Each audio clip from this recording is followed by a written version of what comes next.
Hello दोस्तों, कैसे हो आप सभी। हमारे YouTube चैनल में आप सभी का स्वागत है। आज मैं आपके लिए लेकर आया हूँ हिंदी की फर्स्ट क्लास, वो भी वर्णमाला की।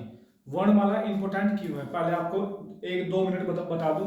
वर्णमाला इंपॉर्टेंट कई कारणों से है। पहली बात, एक तो इसमें क्वेश्चन डाउटफुल है। कुछ क्वेश्चन डाउटफुल है, जैसे भाषा की सबसे छोटी इकाई ध्वनि को कहते हैं या वर्ण को कहते हैं। दूसरा क्वेश्चन, हिंदी में वर्णों की संख्या कितनी होती है, दो होती है या फिर 52। तीसरा क्वेश्चन, हिंदी में वर्णमाला में या हिंदी में कहें कुल स्वर कितने होते हैं, 11 होते हैं या फिर 13 होते हैं। इन सभी क्वेश्चनों पर आज चर्चा होगी।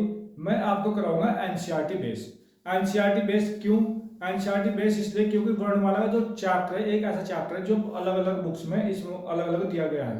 जैसे वर्णमाला में हम बात करें स्वर की, स्वर अलग दिए गए हैं उच्चारण के आधार पर, लेखन के आधार पर। इन सभी फैक्ट को आज क्लियर करना बहुत जरूरी है।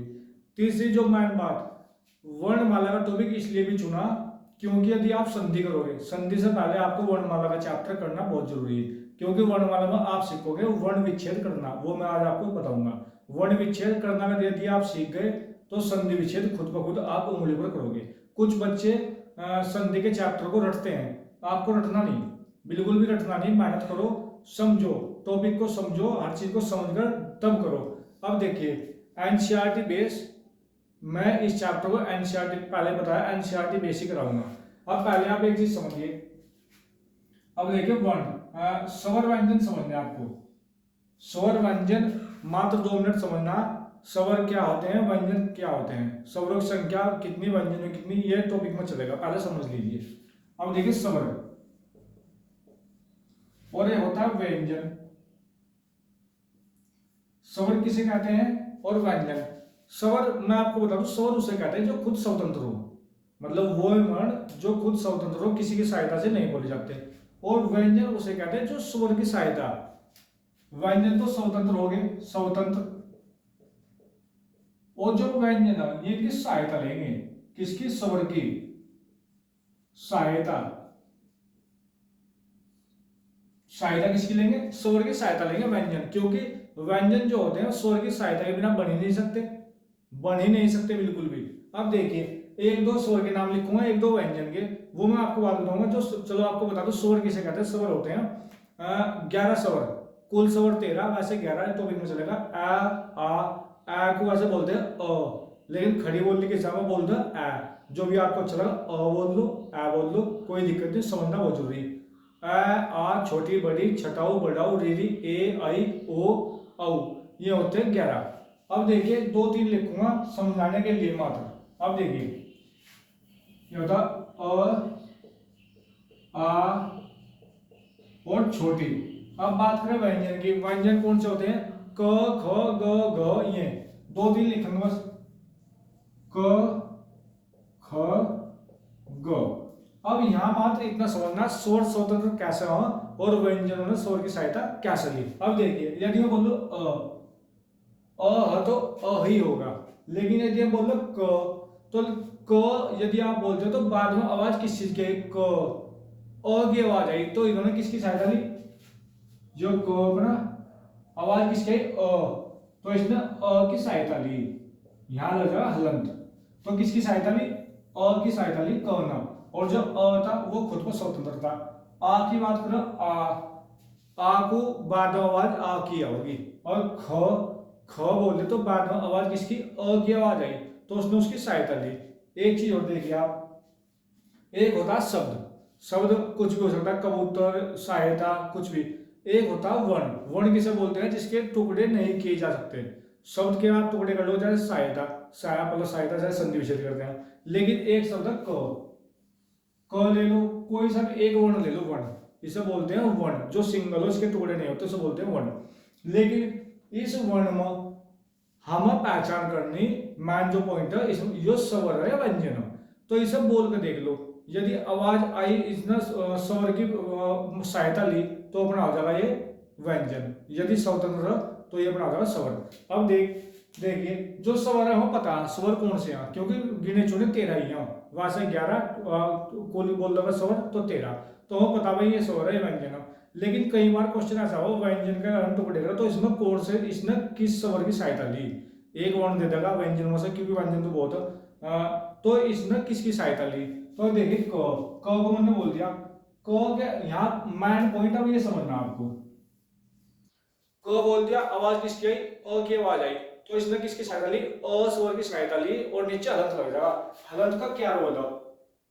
जो ये हलंत है ना, हलंत का रोल सिर्फ इतना, यदि किसी वर्ण के हम टुकड़े करेंगे, उसके अंदर से किसी, जैसे बॉडी में तो आत्मा निकल जाए ना, यदि किसी वर्ण में से कोई चीज निकल गई तो वो बेचारा अधूरा रह जाएगा। यहाँ गया था, यहाँ तो पूरा था, इसके टुकड़े नहीं है, लेकिन इसमें तो अ निकाल लिया तो हलंत लग जाएगा, यानी कि वो अब अधूरा, वो आधा। हलंत का ये है मकसद। अब देखो ख के करेंगे हम। ख ख को यदि हम थोड़ा वर्ण विच्छेद, ऐसा बोलते हैं वर्ण विच्छेद। ख आवाज किसकी आई? अ की। तो यहां देखिए ख की, ख नीचे हलंत अ, तो इसने अ की सहायता ली। ये हो गया वर्ण विच्छेद करना। अब मैं आपको एक शब्द दूंगा, उसका आपको वर्ण नहीं देना, सिंगल वर्ण नहीं, एक शब्द पूरा, उस शब्द में आपको वर्ण विच्छेद करना, खुद आप खुद समझ जाओगे। अभी आपकी टेस्टिंग हो जाएगी, टेस्टिंग आपकी अभी हो जाएगी, आप समझिए नहीं? वर्ण विच्छेद करना, टॉपिक का नाम वर्ण विच्छेद करना। अब देखिए, क्योंकि इस टॉपिक को करने से पहले करना बहुत जरूरी। एक शब्द यदि मैं आपको दे दूं भारत,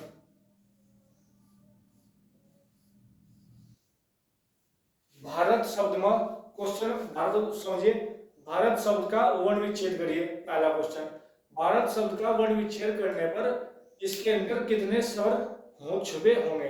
दो क्वेश्चन इस शब्द मतलब के लिए, दो क्वेश्चन आपको करने हैं। देखिए समझिए, मैंने आपको पहले कहा था भा, आवाज किसकी आई? आ की।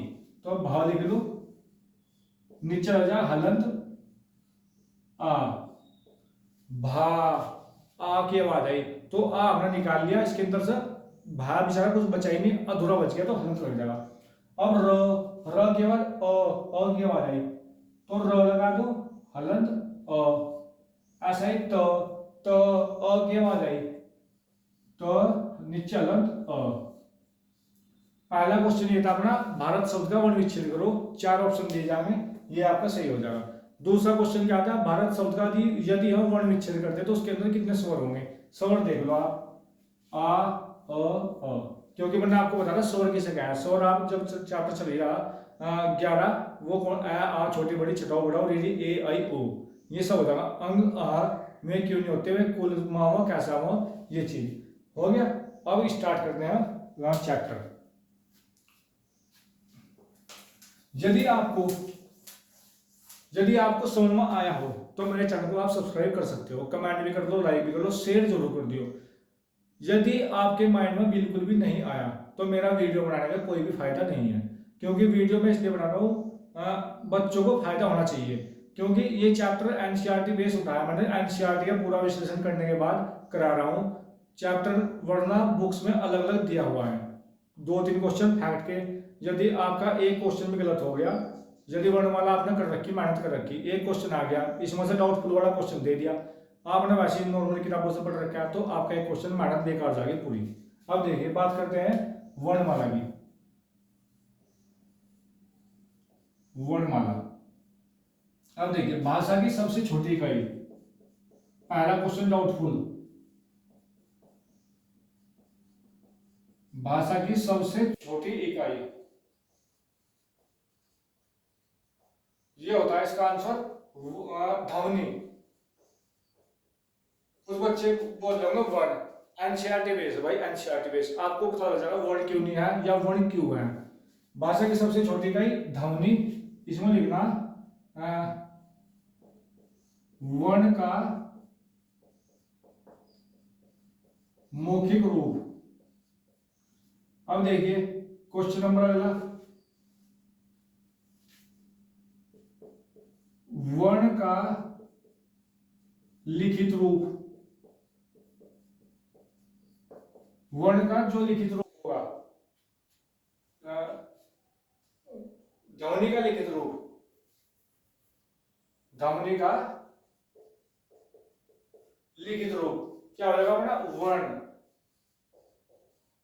अब देखिए इन दोनों क्वेश्चन को फर्क समझिए। पहला, भाषा की सबसे छोटी इकाई ध्वनि, आपने पढ़ा होगा भाषा की सबसे छोटी इकाई वर्ण होती है, वर्ण। अब देखिए वर्ण मैंने आपको पहले ही बताया था, वर्ण किसे बोलते हैं, यदि एक चीज लिखो जाए क ख, सही बात है, वर्ण होती है भाषा सबसे छोटी इकाई, लेकिन उससे पहले ध्वनि को हमने लिखा, इसे लिखने के लिए हमें लिखने की जरूरत पड़ी, लेकिन अगर अगर हम बोलते क तो वो अपनी ध्वनि, वो हमारा मौखिक रूप, तो इसलिए वो पहले हो जाएगा, वो उससे छोटा, वर्ण से छोटा। वर्ण को लिखने के लिए तो ना पेन उठाना पड़ेगा, लिखना पड़ेगा, और यदि हम बोलते क तो हो जाएगा मौखिक रूप, और लिखित रूप ध्वनि का वर्ण।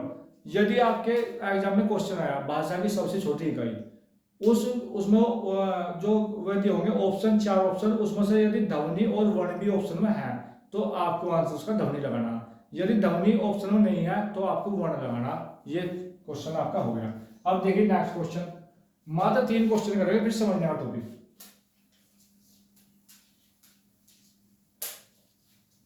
अब देखिए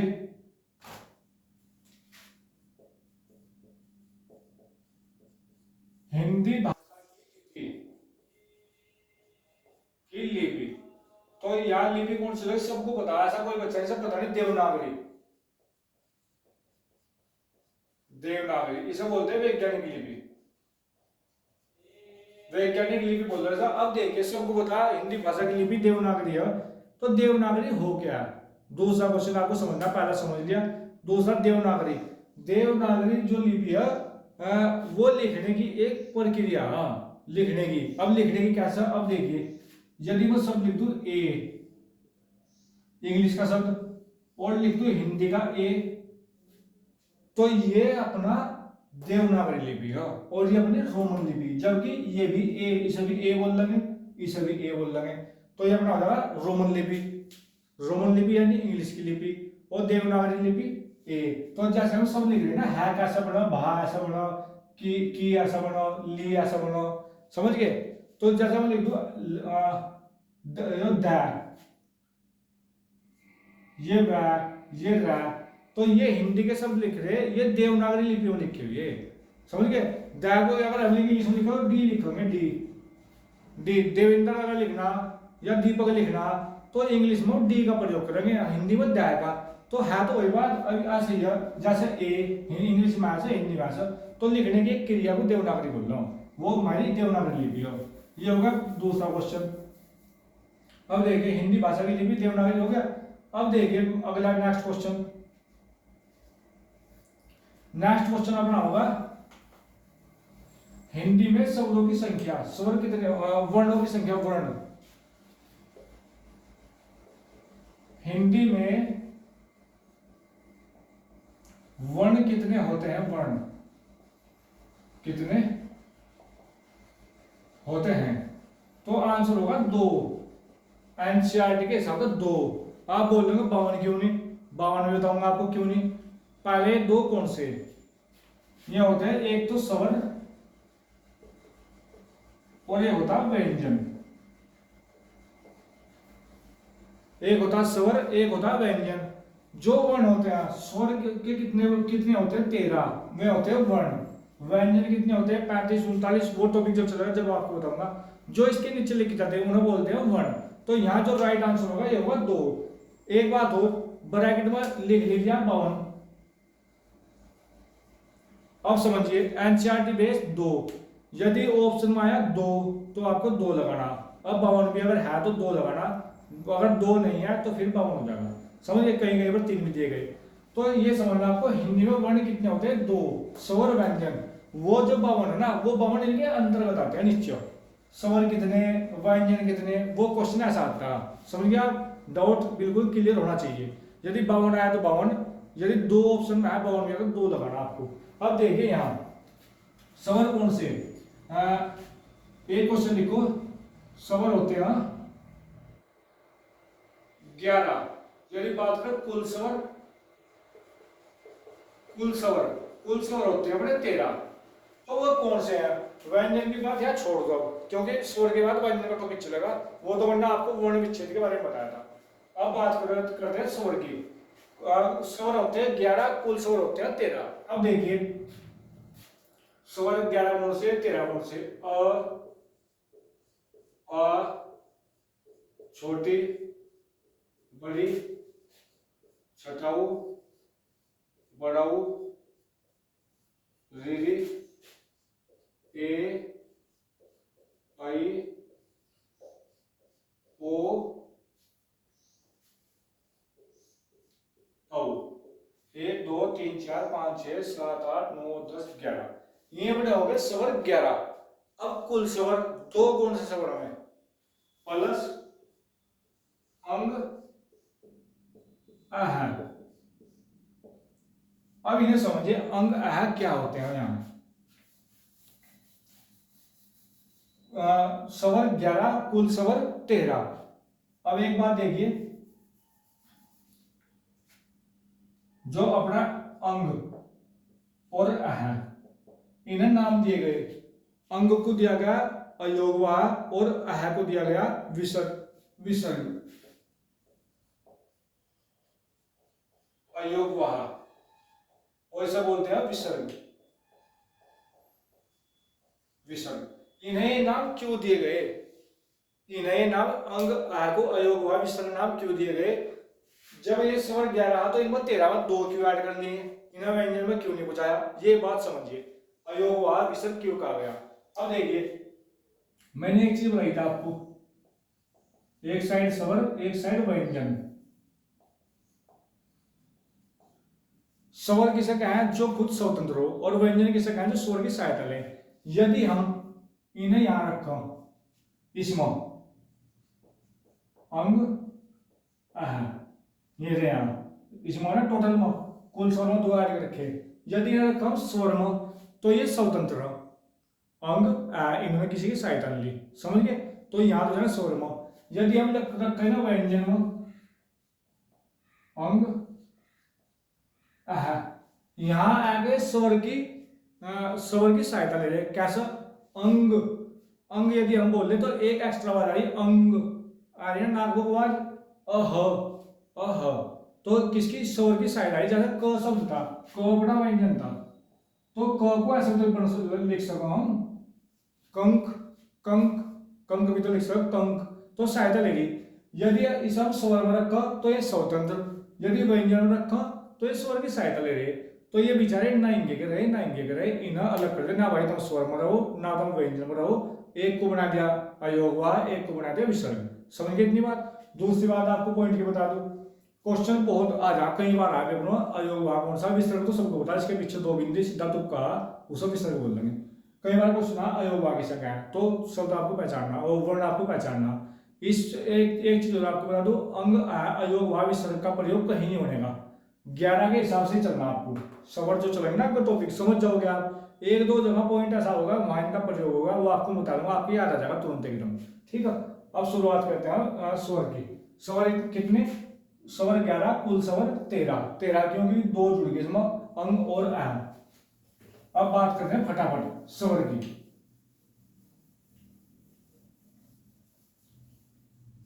अब बात करेंगे स्वर की। स्वतंत्र रूप से बोले जाने वाले उसे क्या कहते हैं? स्वर। संख्या 11 कुल संख्या 13। मूल स्वर अपने होते हैं 4। देखो कौन से 4 में? 4 कौन से? अ छोटी छटाऊ री री, ये मूल है। मूल की हो जैसे वो तो आ हो गया, छोटी बड़ी उसमें बड़ी की मात्रा लग गई, छटाऊ बड़ा उसमें बड़े की मात्रा लग गई। तो ये क्या है? ये तो मूल है बिल्कुल। मूल स्वर कितने? 4 आ छोटी छोटाऊ री री। तो इनकी संख्या 4 मैंने आपको बता दी। अब एक चीज देखो,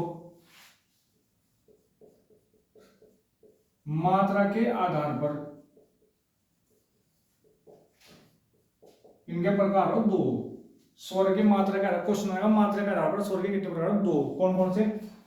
एक तो नंबर 1 लघु मात्रा, नंबर 2 गुरु मात्रा। लघु मात्रा मतलब छोटी मात्रा, गुरु मात्रा मतलब बड़ी मात्रा। जैसे छोटे ओ की मात्रा ये रही, ये लघु मात्रा, लेकिन बड़े ओ की ये रही वो मात्रा। जैसे शब्द छोटे ए की मात्रा कैसा लगेगा, ऐसा, और बड़े ए की ऐसा। तो ये लघु मात्रा, ये गुरु मात्रा, ये लघु मात्रा, गुरु मात्रा, लघु मात्रा, गुरु मात्रा। समझ गए इतनी बात? यहाँ तक समझ गए होंगे बिल्कुल। अब स्टार्ट करते हैं स्वरों का वर्गीकरण, लास्ट स्वर का